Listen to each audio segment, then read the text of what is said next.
ჯანდაცვის სფეროში არსებული კრიზისი და ექიმების დეფიციტი ქალაქებიდან მოშორებით რეგიონებში მცხოვრები პაციენტებისთვის ყოველთვის დიდ გამოწვევად რჩებოდა. ხშირად ადამიანებს ასობით კილომეტრის გავლა უწევთ უბრალოდ დიაგნოსტიკური კვლევებისთვის, რაც ფინანსურ ტვირთთან და სხვა მთელი პრობლემებთან დაკავშირებული. ჯანდაცვის სისტემები გლობალურად დიდი ხანია ებრძვიან უთანასწორობას სამედიცინო სერვისების ხელმისაწვდომობაში. ამ გამოწვევას გეოგრაფიულ სამედიცინო უთანასწორობას უწოდებენ. საბედნიეროდ ახალი ინოვაციური ტექნოლოგია ამ რეალობას ძირფეს ჩვენად ცვლის, თემაზე საუბარს კი გავაგზავნებ ჩვენს მუდმივ სტუმართან არსენ სებესკვარტესთან ერთად. არსენ, დღეს რაზე ვისაუბრებთ? მოგესალმებით, ლევან ნინი.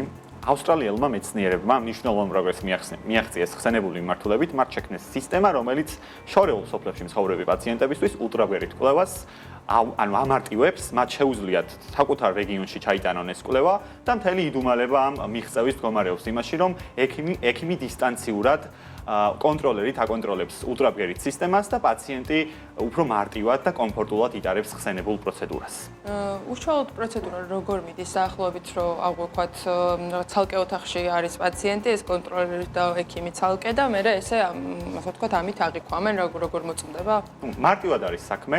რეგიონალურ ამბულატორიაში არის ულტრაბგერითი სისტემა, ადგილზე არის სამედიცინო პერსონალი, ხოლო ქალაქში ვთქვათ, უფრო დიდი ცენტრში მყოფი ექიმი დისტანციურად კონტროლერით აკონტროლებს ამ აპარატს და ატარებს კვლევას, ხოლო ადგილზე მყოფი სამედიცინო პერსონალი უზრუნველყოფს გამართულობას წინათ ამ პროცესს. ანუ ადგილზეც არის მე პერსონალი და ასევე ექიმი უკვე მართავს სხვა ქალაქიდან თქვა და სხვა. ხო, ადგილზე არის აუცილებლად სამედიცინო პერსონალი, რომ ტექნიკური ხარვეზი არ წარმოიშვას, სისტემა ეფუძნება მაღალსიჩქარიან ინტერნეტს და თქვა თუ კი ინტერნეტის ხარვეზი წარმოიქმნება, ავტომატურად ითიშება მართალია ეს სისტემა, რომ ხარვეზი არ წარმოიქმნას დიაგნოსტიკაში, თუმცა სამედიცინო პერსონალის უზრუნველყოფს გამართულობას თავიდან ბოლომდე. ზუსტია არის ეს დიაგნოსტიკა. ზუსტია თავიდან ბოლომდე, 100%-ით ზუსტია შეიძლება ითქვას, რადგან განსხვავება არ არის, ექიმი ხედავს იმავე გამოსახულებას და იმავე სურათს, რასაც თქვა საკუთარ კლინიკაში დაინახავთ. აპარატში გაკეთოს ფინანსური მოგებაც საინტერესოა ისე ალბათ ფინანსურად მომგებიანი შეიძლება იყოს კლინიკებისთვის, რა პაციენტებისთვის. ფინანსურად მომგებიანია ორივე მხარისთვის.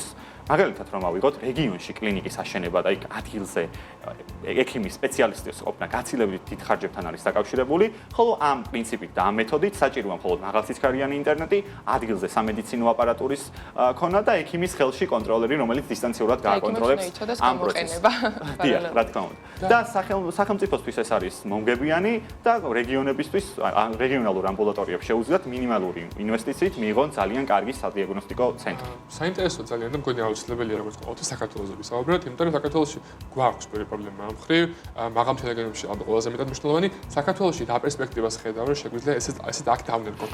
საქართველოში არის ალბათ ყველაზე დიდი პერსპექტივა, რადგან მოგეხსენებათ რეგიონებში არ არის შესაბამისი აპარატურა, შესაბამისი ამბულატორიები და ამ პრინციპით გაცილებით იაფად შეიძლება მთლიანად პროცესების, პროცედურების გაციფრულება და რაც თავარია ბიუჯეტიანად და ოპტიმალურად ამ საკითხების გადაწყვეტა. ვთქვათ, რეგიონიდან, მაგალითად სვანეთიდან, თბილისში ან ქუთაისში გამგზავრება ხარჯებთან, ფიზიკურ დაღლასთან და მთელ რიგ ამ საკითხებთან შეუძლებელი არის ფინანსური ან სხვა პრობლემების გამო. იმედია რომ შენს ამ რუბრიკას ჯანდაცვის სისტემაში და იქნებ დაინერგოს და გაუმარტივოთ რეგიონებშიც საქმე ადამიანებს. ძალიან დიდი მადლობა. ძალიან საინტერესო იყო. მადლობა, ყოველთვის საინტერესო აქეთ. შემოგვიერთდით.